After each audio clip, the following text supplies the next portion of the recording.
volta no Instituto Fastef. Muito bom ter vocês aqui, ao vivo conosco, os alunos do Rio de Janeiro, a Eliane, a Fernanda, o Samuel.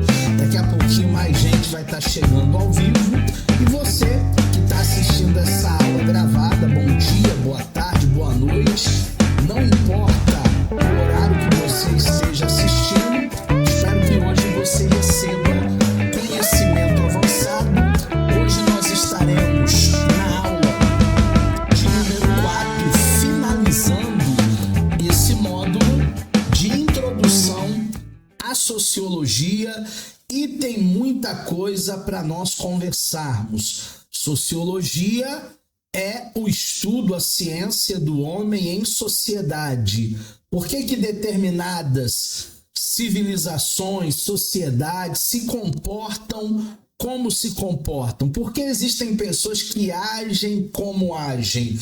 Tudo isso é um estudo sociológico que hoje nós estaremos juntos e misturados para aprender mais e mais. Nosso primeiro assunto é sobre o sociólogo David Emile Durkheim, mais conhecido como Emile Durkheim. Ele é um dos principais teóricos e clássicos da sociologia, e ele foi responsável, turma, pela introdução da sociologia nas universidades como uma cadeira, como uma ciência, porque até então, nos primórdios da sociologia, ainda não era uma ciência acadêmica, não era uma cadeira ainda. E o Emile Durkheim ele é responsável em levar o conhecimento sociológico para as universidades. A formação e a influência de Durkheim. Ele teve sua formação acadêmica e as influências positivistas do Auguste Condé. Ele nasce em Épinal em 1858, portanto, 2 séculos atrás. Estudou filosofia em École Normale Supérieure e foi influenciado principalmente dentro do positivismo ali de Wilhelm Reich. Então essas são as raízes de Emile Durkheim e aonde ele começa a sua jornada sociológica, a sua jornada acadêmica, a sua busca e também a sua contribuição para a sociologia. Nós podemos fazer uma introdução desta sociologia como Durkheim fez, introduzindo a ciência nas universidades. Ele foi fundamental para consolidar a sociologia como uma ciência social, distinta da filosofia, da antropologia, uma disciplina mesmo acadêmica, adotando uma abordagem funcionalista, mas também comparativa. A Andréia chegou aí, boa noite, Andréia. É interessante nós compararmos o ser humano, mas principalmente é interessante nós compararmos o comportamento de determinadas sociedades. Obviamente, isso vai ter como influência usos, costumes, pensamentos, cultura, aonde cada sociedade vai se amoldar, tomar molde, tomar forma dentro de um ethos, dentro de uma cosmovisão. Então ele trabalha muito essa parte do funcionalismo e também da área comparativa. As principais obras do Emile Durkheim é a divisão do trabalho social, em 1893, ele escreve essa grande obra, As Regras do Método Sociológico, um ano depois, e a sua obra talvez mais impactante, mais marcante é o suicídio. Daqui a pouco eu vou detalhar melhor essa obra de Durkheim e tentar fazer uma contextualização com aquilo que a gente vive hoje na sociedade moderna. Hoje nós vivemos uma sociedade plural, mas muitas vezes, né, eu costumo dizer muito essa frase, mudam-se os personagens, mas o enredo acaba sendo o mesmo. Então, muitas vezes a gente vê muitas sociedades na modernidade, na pós-modernidade, hoje com toda a tecnologia, com toda a questão da inteligência artificial, mas os problemas humanos, sociais, continuam sendo praticamente os mesmos. Existem alguns sistemas sociológicos que o Durkheim vai se basear como os principais sistemas, os princípios, né, do sistema sociológico. Dentre eles, ele faz um recorte de 4 princípios fundamentais. O primeiro é que a sociologia é independente das demais ciências. Quando ele fala de ciências, ele está falando de ciências sociais, humanas, distinta da antropologia, distinta da filosofia, que são ciências que vieram antes da sociologia. Em segundo lugar, a realidade social é formada por fenômenos coletivos, que ele vai determinar, né, denominar, digamos assim, de coisas. Então, existe sim fenômenos que muitas vezes essas coisas, como diziam Durkheim, vão afetar a vida de todas as pessoas. Quer ver um exemplo que está muito próximo? A Copa do Mundo. A Copa do Mundo é um evento coletivo, é um evento social, e que tem gente que diz assim, na minha vida não vai mudar nada. Muda, porque no dia do jogo do Brasil, por exemplo, é feriado, ou você sai mais cedo e para tudo, para o trânsito, e as pessoas ficam naquela euforia. Enfim, é uma realidade social gerada por um fenômeno aí coletivo, que não depende só de você, do individual, que depende aí de uma série de coisas. Em terceiro lugar, nós temos a causa dos fatos sociais que estão ligadas a fenômenos sociais antecedentes, fenômenos que antecedem.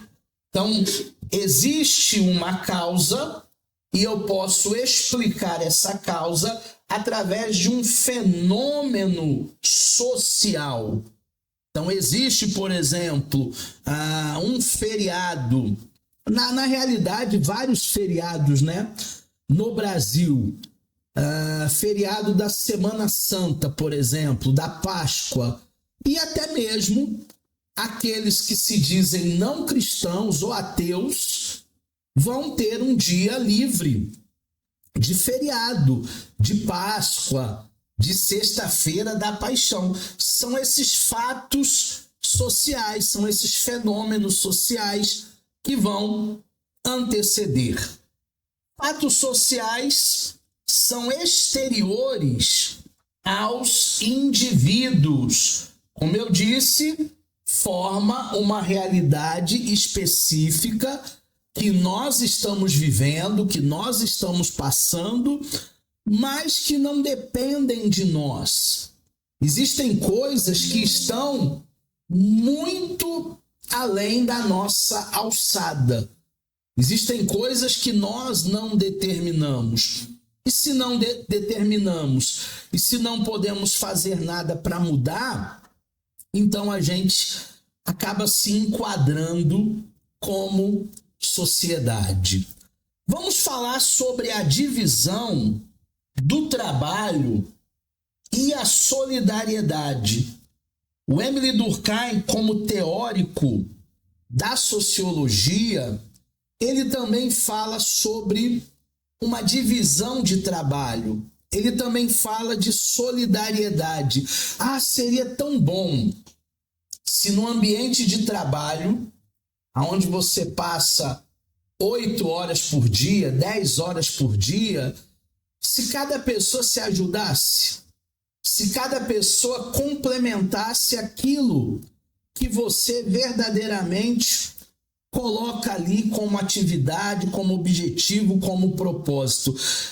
Deveria, teoricamente falando, existir uma maior colaboração, uma maior solidariedade. Mas, infelizmente, tem muita gente que trabalha com você, comigo, que tem uma visão utilitarista. Farinha pouca, meu pirão primeiro. A visão otimista do Durkheim para essa sociedade industrial. Ele diz que através do capitalismo, através de uma sociedade capital industrial, se aumentaria a solidariedade, se aumentaria a divisão do trabalho. Então Durkheim, ele é um otimista e ele via essa divisão do trabalho como um elemento integrador, promovendo solidariedade, promovendo partilha, promovendo algo funcional entre os indivíduos especializados e interdependentes. Porque na cabeça do Durkheim, um depende do outro.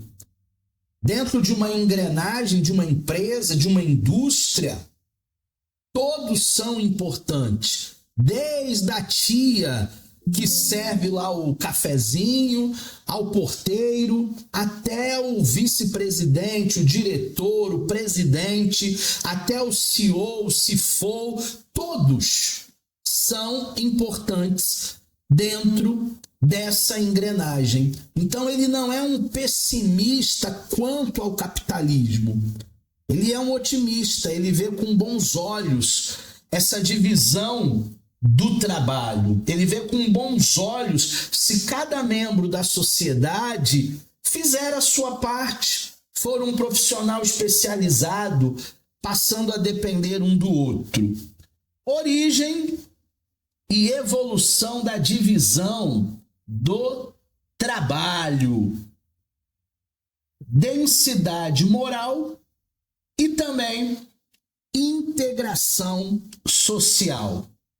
A densidade moral da sociedade impulsiona a divisão do trabalho, que evolui de estruturas segmentares para organizadas, promovendo assim a coesão social.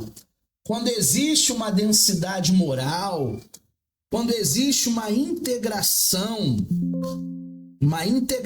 social, todos crescem. Porque muitas vezes a mentalidade do colaborador é a seguinte, é egoísta, né? Eu quero que o meu empregador perca tudo. Eu quero que ele venha abrir falência. Ele maltrata tantos funcionários, ele faz tão mal para os outros. Tomara que um dia ele morra aí com a doença incurável. Ele só não pensa, não raciocina da seguinte maneira: se o meu empregador perder tudo, falir, quebrar, eu serei mais um na fila do seguro-desemprego. Então nós não podemos pensar dessa maneira. Devemos pensar justamente o inverso, né? Com a nossa colaboração, com o nosso amor, com o nosso afinco, que aquela empresa prospere muito e daqui a alguns dias eu possa ser até promovido, eu possa crescer ali, eu possa contribuir de maneira ímpar. O nosso terceiro assunto é a questão patológica e anômica da nossa sociedade. O Durkheim, ele também é admirado pelos estudos sociológicos dentro de um problema de personalidade. Existem pessoas que têm um probleminha de personalidade. A turma da psicanálise entende melhor o que eu estou falando do que a turma da teologia, porque nós estudamos vários transtornos de personalidade no curso de psicanálise. E se você é da teologia, mas também quiser se tornar um psicanalista didata, um psicanalista clínico, um psicanalista institucional, você pode fazer o nosso curso. Entra aqui nesse QR Code, fala com o nosso time aí de consultores e pede um desconto. Fala assim, ó, professor Eduardo deu um desconto pra gente que estava na aula ao vivo pra gente fazer psicanálise clínica. E aí você vai se tornar um psicanalista. Hoje me perguntaram, né, qual é a diferença do psicanalista clínico e do psicanalista institucional. O institucional, ele vai trabalhar em escolas, igrejas, ONGs, e o clínico, ele vai abrir o seu consultório, ou ele vai trabalhar num consultório integrado. Nós temos as duas modalidades e é o curso mais completo que eu vejo ultimamente. Olha que eu sou rato de pesquisar aí na internet, grade, currículo de cursos. O nosso curso, ele é o mais completo na área de psicanálise. Vale muito a pena você investir um pouco mais no seu conhecimento. O Durkheim, observando esses problemas, esses transtornos de personalidade, ele faz um estudo justamente do suicídio, a pessoa que tem coragem de tirar a sua própria vida. E aí ele fala sobre vários tipos de suicídio. Ele fala sobre um grupo que é altruísta, que se sacrifica por um grupo. São, por exemplo, os soldados. Ele fala de um outro grupo que são os egoístas. São aqueles que não têm laço emocional com ninguém. E aí eles acham por bem tirar a sua própria vida.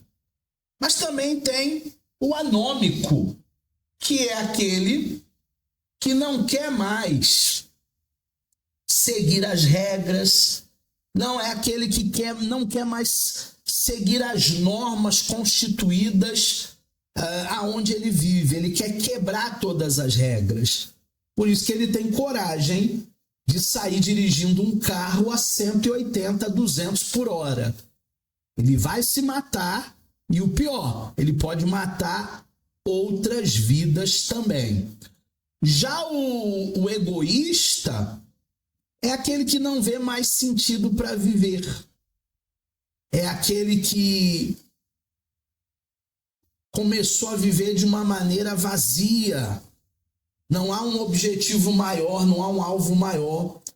Uma vez eu conversei com um médico bem próximo a mim, amigo meu, e ele tinha filhos, ele tinha netos, ele tinha casa, ele tinha sítio. mas ele não era feliz, vivia em depressão. E aí um dia ele me confessou, né, que a única alegria que ele tinha na vida eram os pássaros, os passarinhos que ele tinha dentro de uma gaiola. E o dia que o passarinho dele morresse, ele já não teria mais motivo nenhum para viver. Então você vê como é vazia a vida desse tipo de suicida. Qual a importância da obra de Durkheim? Relações humanas e normas sociais. A obra do Durkheim esclarece essa relação entre os indivíduos, grupos, normas, destacando-se aspectos patológicos da organização social. Todas as vezes que nós falamos em patologias, isso é um termo emprestado da medicina. Nós estamos falando de alguma coisa que não está saudável.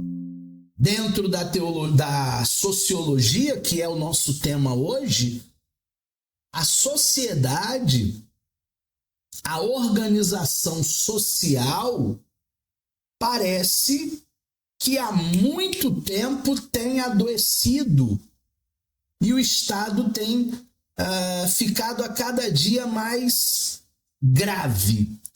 Esse paciente chamado sociedade, esse grupo chamado sociedade, tem adoecido e o Estado a cada vez está se tornando um estado mais grave, uma patologia social.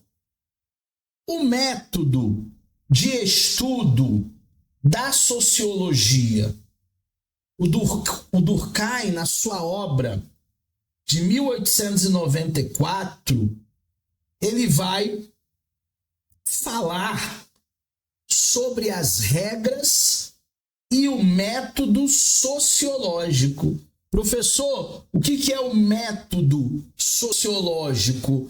É, na realidade, o procedimento dos pesquisadores. O que os pesquisadores estão buscando? Quais são os dados que eles têm levantado?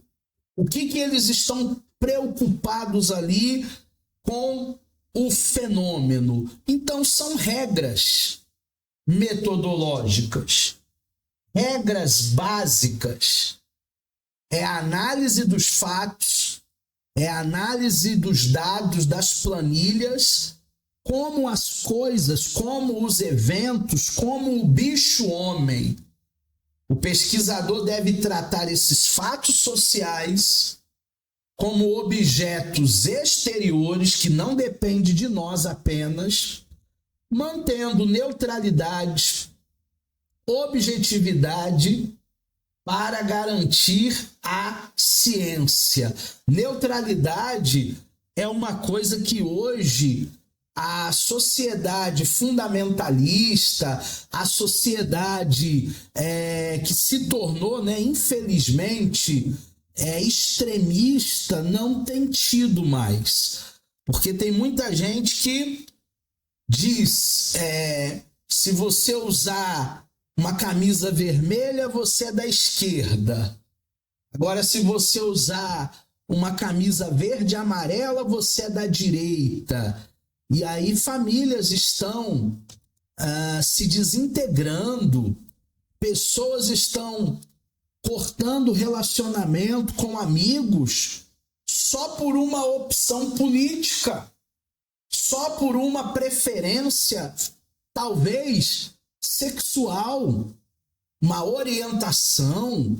As pessoas têm cortado vínculos porque elas não sabem aquilo que é do outro, aquilo que é meu, é meu. Essa individualização, mais uma vez a Andréia, a Eliane, a Fernanda, que são da turma de psicanálise entendem que nós precisamos buscar essa individualização. Eu preciso me enxergar fora do outro, apesar de depender do outro, porque a sociedade é interdependente, mas eu preciso entender a minha identidade, o meu propósito. O fato social. Para Emily Durkheim, nessa relação de indivíduo e sociedade, ele vai destacar que a sociedade sempre vai prevalecer em cima do indivíduo.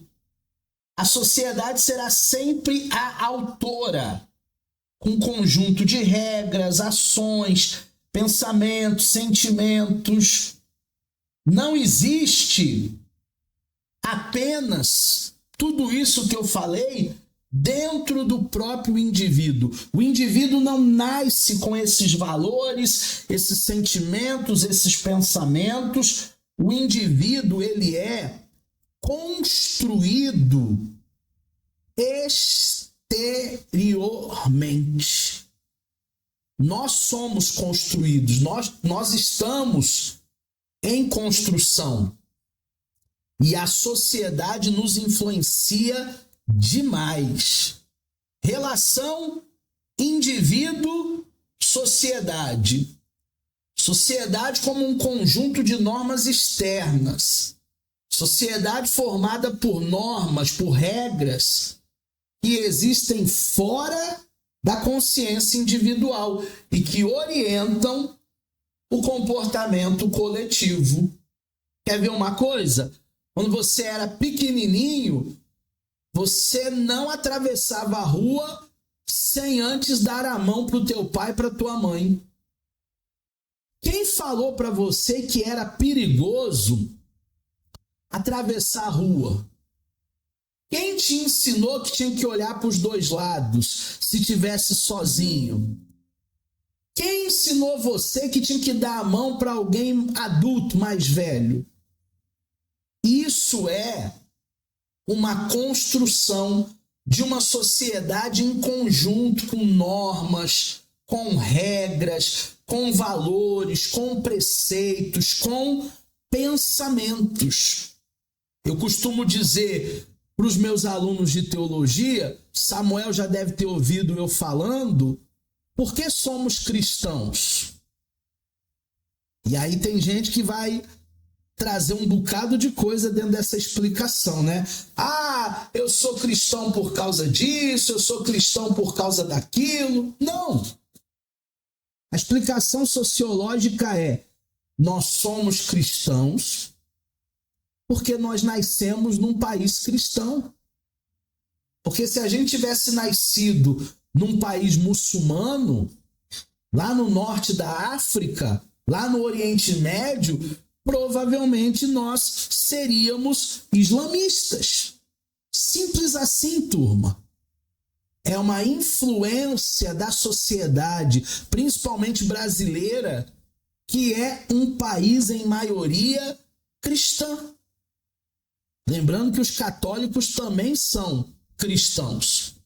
Então a gente recebe essa influência.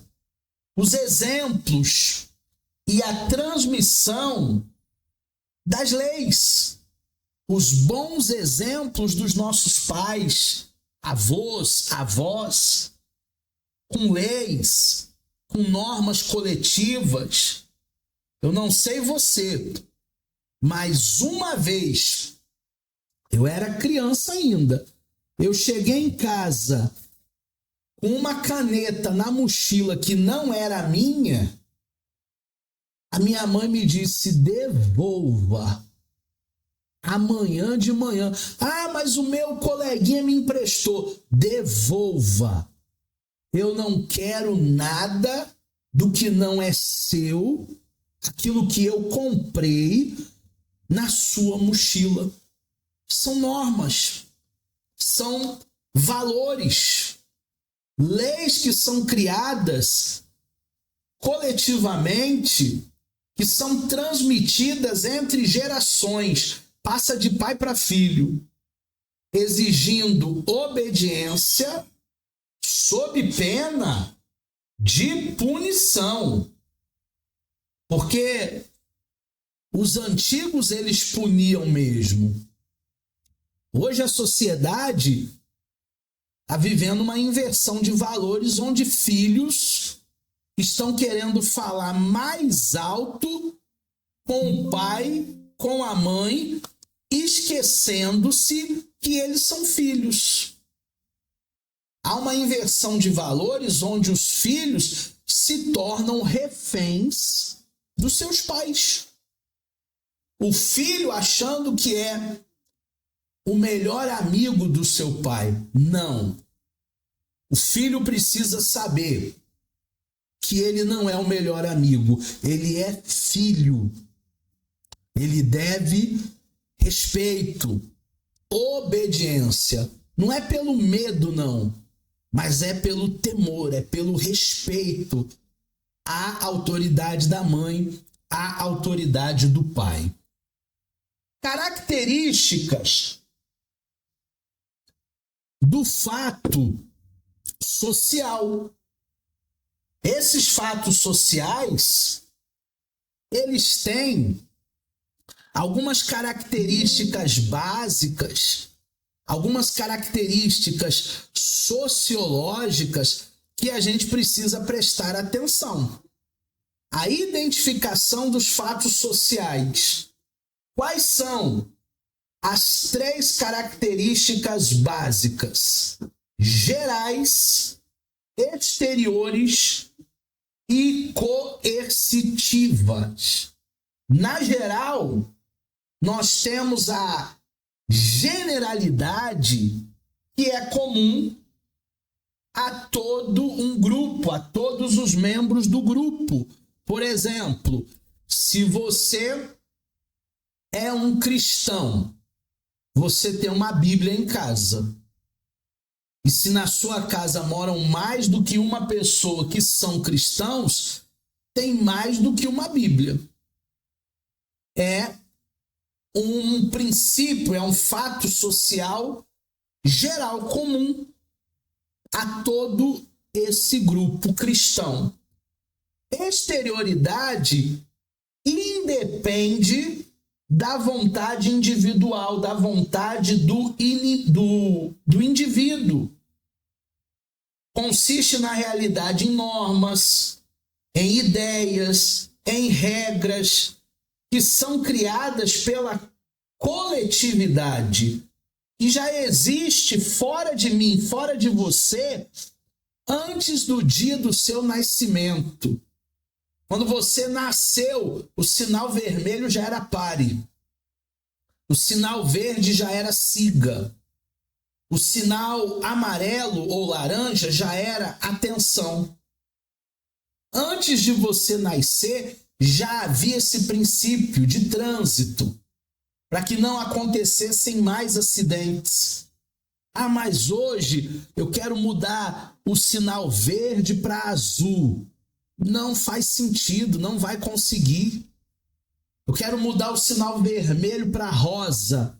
Não tem sentido. Já está estabelecido dentro dessa característica básica exterior. E tem também a coercitividade, que te obriga à obediência sob uma punição. A professora na escola diz assim: silêncio! Se não fizerem silêncio, vocês vão perder isso, vão perder aquilo, ninguém vai para o recreio. E às vezes dava uma raiva, mas uma raiva, porque por causa de um, todos pagavam. Por causa de meia dúzia de bagunceiros, a gente perdia. Mas o mundo continua sendo assim, tá?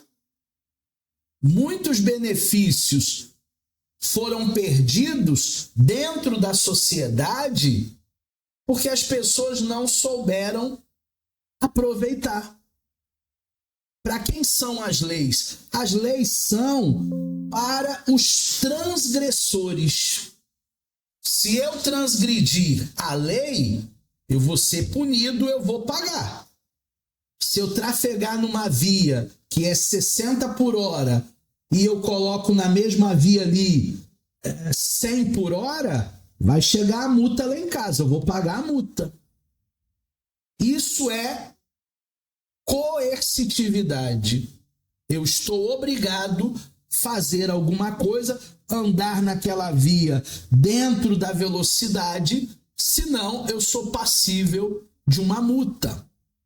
Nós temos a educação como esse exemplo de fato social.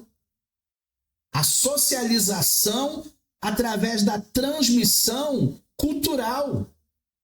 A educação ensina para a criança normas, hábitos essenciais, perpetuando a sociedade através das gerações. Ideias, sentimentos, hábitos, tudo nasce dentro da escola, até a linguagem. Por que eu falo português? Por que eu escrevo português? Por que eu leio português? Porque eu fui alfabetizado na língua portuguesa. A escola me deu isso, alfabetização. E se eu nascesse na Inglaterra? Provavelmente seria o inglês. E se eu nascesse na França? Provavelmente seria o francês. E por aí vai. Isso também é um fato social. A educação, a língua, os hábitos que temos dentro de uma sociedade. Instituição é o nosso sétimo assunto. Chegou Barradas, chegou a Isis e nós estamos falando do teórico da sociologia, Émile Durkheim. Para ele, a instituição é um conjunto de regras, é um conjunto de normas que vão consolidar os indivíduos, que vão formatar os indivíduos para que eles vivam mais e melhor e para que eles possam passar essa cultura para as próximas gerações. A igreja é uma instituição, a escola é uma instituição, o exército é uma instituição, as forças armadas. Então, Émile Durkheim trabalha esse conceito de instituição. Normas coletivas, socialização, são as contribuições das instituições. Esse conjunto normativo, essa ideologia que condicionam as ações individuais, que socializam os membros para a vida em comum. Nós assimilamos regras e normas para a vida em comum através das instituições. Eu me lembro, isso já tem tempo, hein? Pelo menos aí uns 40 anos. Eu me lembro que eu ia para a escola, boa parte da minha vida eu estudei em escola pública.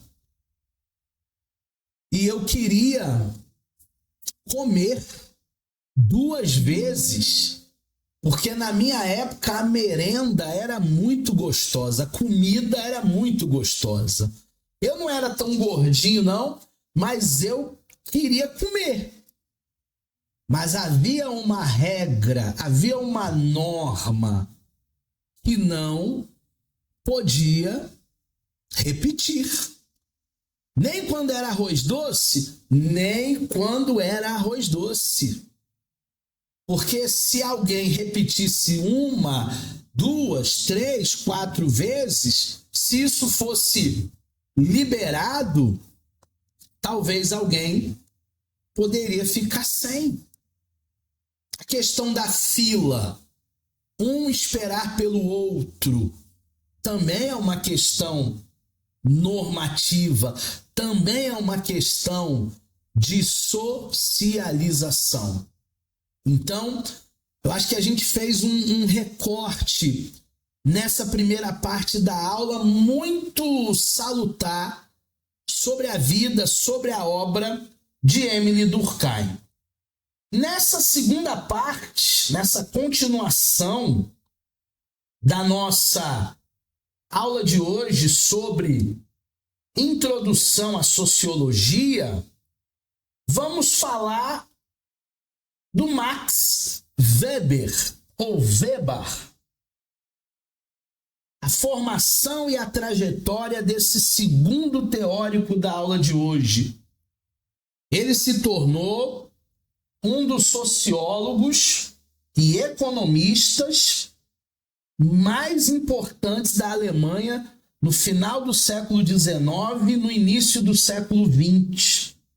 Ele foi um dos mais importantes clássicos da sociologia e as suas teorias contribuem até o dia de hoje para uma análise de vida social, para uma análise de um conjunto de pessoas vivendo em um espaço aonde cada um deve se respeitar. Eu aprendi desde muito cedo, você deve ter aprendido também, que o seu direito termina onde começa o do coleguinha. Existem pessoas que faltaram nessa aula e eles acham que o mundo é do tamanho do umbigo deles.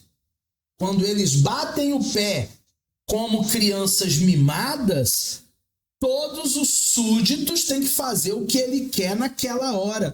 Gente, não é assim. As pessoas não têm que fazer o que eu quero no meu momento, na minha hora. Porque as coisas também elas não funcionam da maneira que eu penso. Vida e atuação acadêmica do Max Weber. Ele tem duas formações, direito e economia. Na época não tinha, né? Graduação em sociologia ainda. Nasceu em 1864, estudou em Berlim e em Heidelberg e atuou como professor de várias universidades alemãs. E ele via na sociedade alemã que eles estavam ficando para trás, principalmente de sociedades capitalistas como a sociedade norte-americana. Sua participação política trouxe engajamento em debates e em publicações, porque Max Weber, ele se dedicou, ele caiu de cabeça nas pesquisas políticas, influenciando o pensamento social por meio de conferências e artigos. Então, se você der um Google aí, você vai encontrar vários artigos sobre sociologia, uma obra muito vasta, uma contribuição muito vasta do Max Weber. Suas obras principais, suas obras fundamentais são A Ética Protestante e o Espírito do Capitalismo, leitura obrigatória para o Barradas, para Isis e para o Samuel, e A Economia e Sociedade, obras que marcaram a análise sociológica e econômica destacando-se entre religião e capitalismo. Se hoje nós temos uma cadeira que se chama Sociologia da Religião, sabe quem é o criador? Sabe quem é o pai da criança? Max Weber. Sociologia da Religião. Grupos religiosos. Como que os grupos religiosos se formam? Qual é o comportamento desse grupo religioso? E aí nós focamos principalmente na obra de Weber, A Ética Protestante e o Espírito do Capitalismo, e eu coloco como leitura obrigatória dos futuros teólogos, porque Weber está vivendo em uma nação retardatária. Uma nação alemã que está atrás do desenvolvimento capitalista. E ele vai procurar a fundo conhecer a essência do capitalismo. Ele é diferente do Marx. O Karl Marx, ele só via coisas ruins no capitalismo. Tem gente que só vê o lado mal. Tem gente que só vê o que não funciona. Infelizmente é assim. Infelizmente é assim. Tem pessoas, infelizmente, que só vê, só acompanha o que dá errado. Para quê? Para falar mal. E alguns nem sabem de fato o que aquilo é. Eles nem fizeram um estudo, eles nem têm uma noção exata do que é determinado movimento, do que é determinada coisa, e eles já começam a fazer um juízo de valor. O Weber não. O Weber, ele vê o capitalismo como algo que poderia impulsionar, melhorar a Alemanha. E aí, fazendo uma análise do capitalismo moderno, ele fala muito nesse livro sobre o capitalismo moderno, ele entende a organização racional e a eficiência. Weber, ele via no capitalismo esse sistema racional, esse sistema eficiente. E ele exalta sociedade inglesa, sociedade norte-americana, porque ele estava vendo ali o desenvolvimento, principalmente o desenvolvimento dos latifundiários. O capitalismo não estragou tudo. O capitalismo também tem um lado bom. É aquela velha história, né? Para o pessimista, a xícara está meio vazia. Para o otimista, a xícara está meio cheia. Qual é o teu olhar? Qual é a tua visão? Eu acho que nesse ponto o Karl Marx era o pessimista. Mas o Weber, ele era o otimista. O papel das ideias religiosas, a importância da ética protestante, demonstrou que a formação do capitalismo não é apenas econômica, não é só ganhar dinheiro, produzir bens e consumo, mas influenciada também por ideias religiosas, especialmente ideias do calvinismo. Não existe uma ideia calvinista dos eleitos de Deus e dos não eleitos?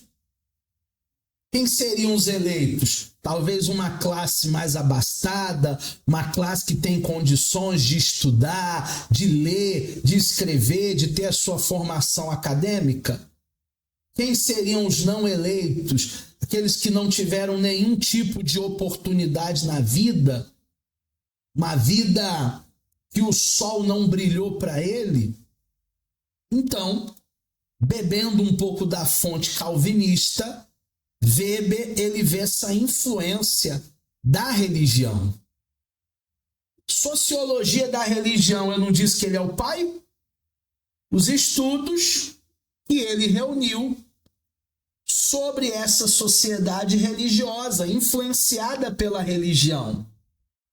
A fundamentação de uma nova área sociológica, investigando a relação entre religião e sociedade, sociedade e religião. Turma, a igreja bebe da fonte da sociedade. E a sociedade influencia a igreja. É uma via de mão dupla. Ah, professor, a igreja está tão estranha ultimamente porque a sociedade está estranha ultimamente. A igreja está tão secularizada porque a sociedade está secularizada. A igreja, ela é um reflexo da sociedade. Da mesma maneira que a religião influencia a sociedade é influenciada pela religião. É uma via de mão dupla, não tem como fugir. Ah, vamos desintegrar, vamos desassociar sociedade de religião. Não tem como. Tipo ideal. O que seria um tipo ideal? Um instrumento metodológico, um conceito histórico concreto, dentro de um processo de generalização que abstrai características universais das ações sociais para a compreensão analítica. Então, a partir de agora, essa conjectura ou conjuntura histórica, ela será bem definida por hábitos, por dados, por costumes. Essa sociedade, ela terá um conceito histórico concreto. Por que existem sociedades que o número de suicidas é maior do que, por exemplo, no Brasil? Em países aí como o Japão, que não existe nem seguro de vida mais, porque já se tornou um hábito. Dentro da cultura do oriental, ele não quer envelhecer para dar trabalho para ninguém, para os filhos, para os netos. Então ele prefere tirar a sua própria vida. E quem vai me mostrar isso? Justamente o tipo ideal. Justamente esse conceito histórico concreto de como as coisas estão se desenrolando. A ação e a relação social também é tema do Max Weber, como toda a conduta humana, os nossos atos, as nossas omissões, as nossas permissões, tudo isso é dotado de significado para quem executa e para quem orienta. A André já ouviu eu falar isso, a Isis também, a Fernanda também. Somos nós que damos os limites. Às vezes a gente reclama muito de alguém. Ah, professor, minha sogra. Ah, professor, meu marido. Ah, professor, meu cunhado. Mas quem deu esse limite? Somos nós. Ah, mas eu não posso falar, né? Senão vai ficar chato. Como é que a pessoa vai me ver? O que ela vai pensar de mim? Nós precisamos nos posicionar. Doa quem doer, seja você. Definição de ação social: orientação significativa e intencional. é essa ação humana orientada pela expectativa da reação dos outros, formando relações sociais com conteúdos diversos. Aí muitas vezes você espera o quê? Que alguém seja amistoso, mas ele é conflituoso.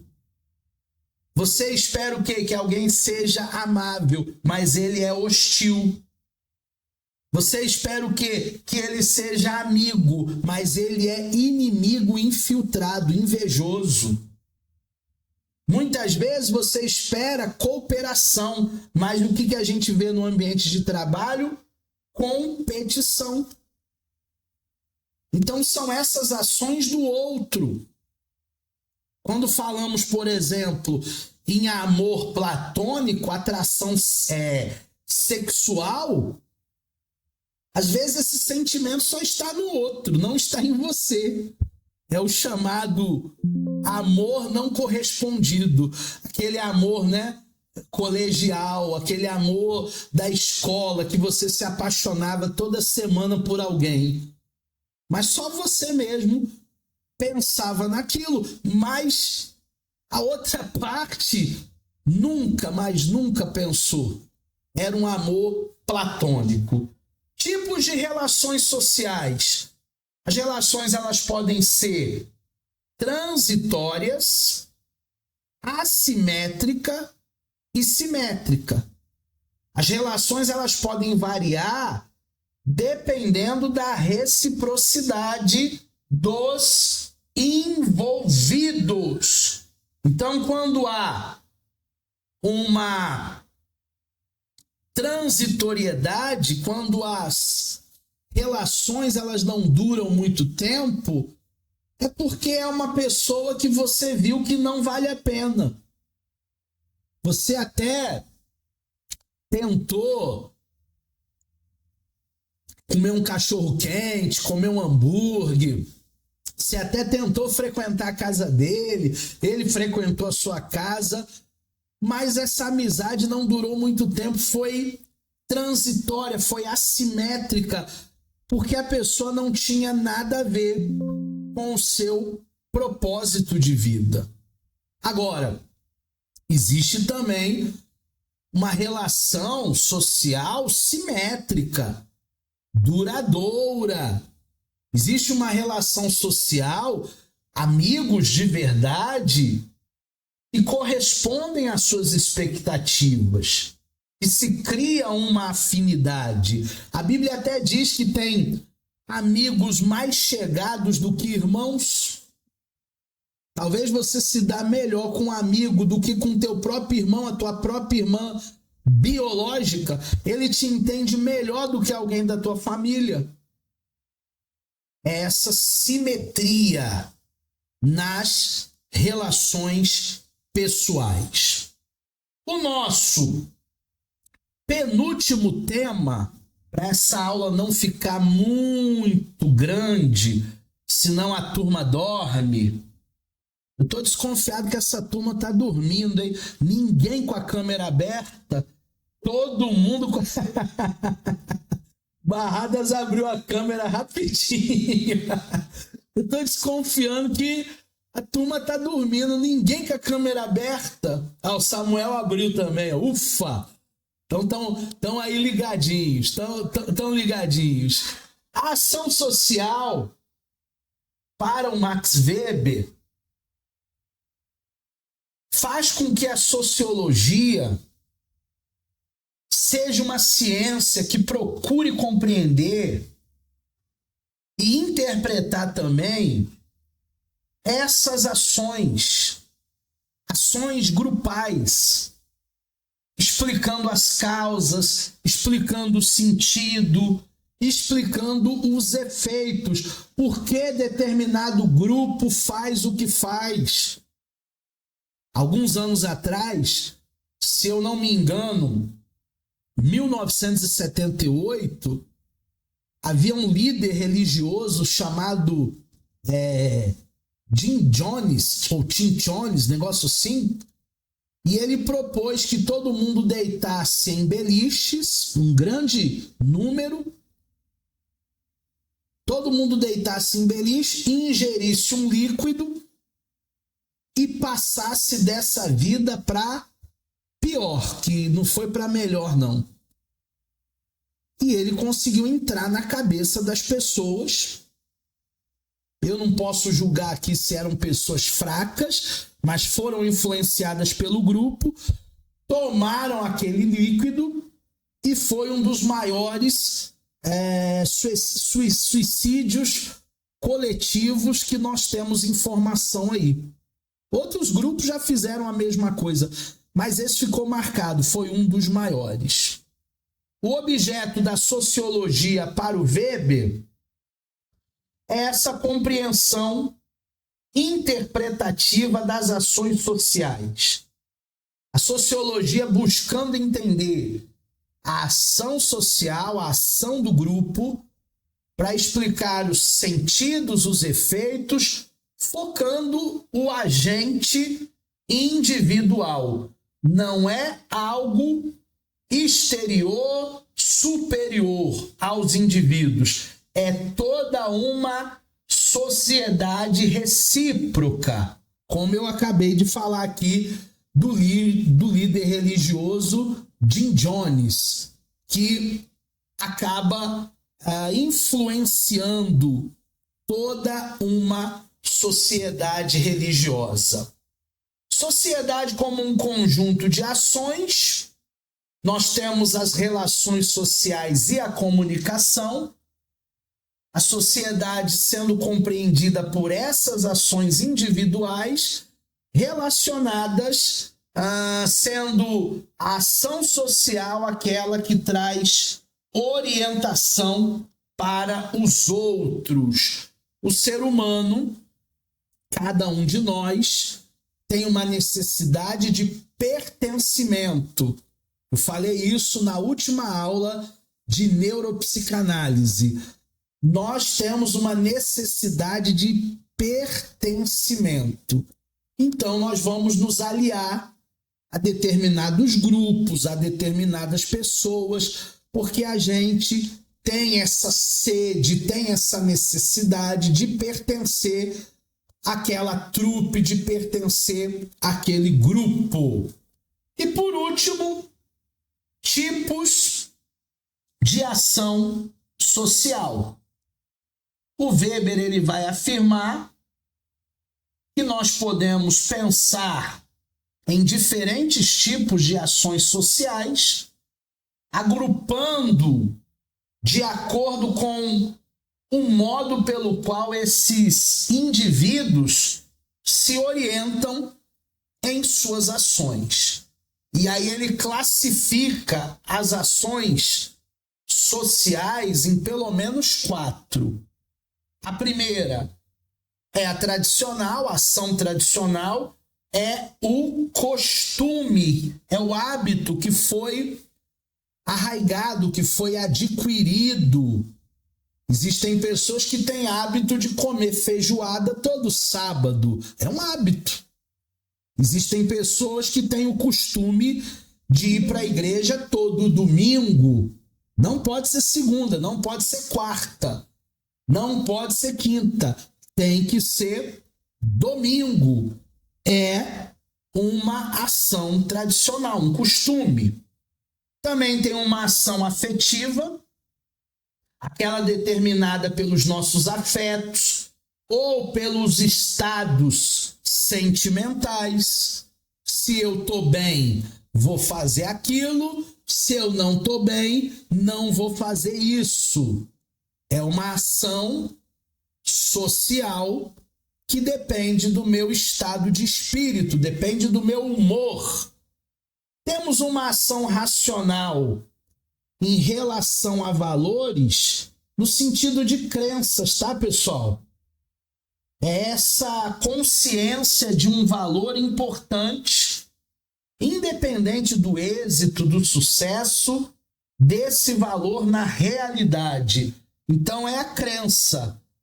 Por que uma pessoa ela tem motivação de acordar 5:30 da manhã e ir para a academia? Porque ela crê de verdade que levantando 5:30 da manhã, ela vai ter um dia melhor, ela vai ter bem-estar, ela vai aproveitar depois o máximo com energia o seu dia. E o racional tem a relação com os fins, né? É tudo calculado, é tudo racional, é tudo bem organizado para se chegar aos meios. Como que eu vou conseguir ser promovido nessa empresa? Aí entra uma ação racional em relação aos fins, relacionamentos com gente certa, para que eu possa subir, para que eu possa galgar, para que eu possa ser promovido daqui a algum tempo. Então é basicamente isso dentro dos 4 tipos de ações, segundo o Max Weber. Chegamos ao final da nossa última aula de introdução à sociologia. Espero que você tenha aproveitado. Veja essa aula, vai ficar gravada, reveja, para que você esteja preparado para a nossa avaliação. Nos vemos nas nossas próximas disciplinas. Até um novo encontro.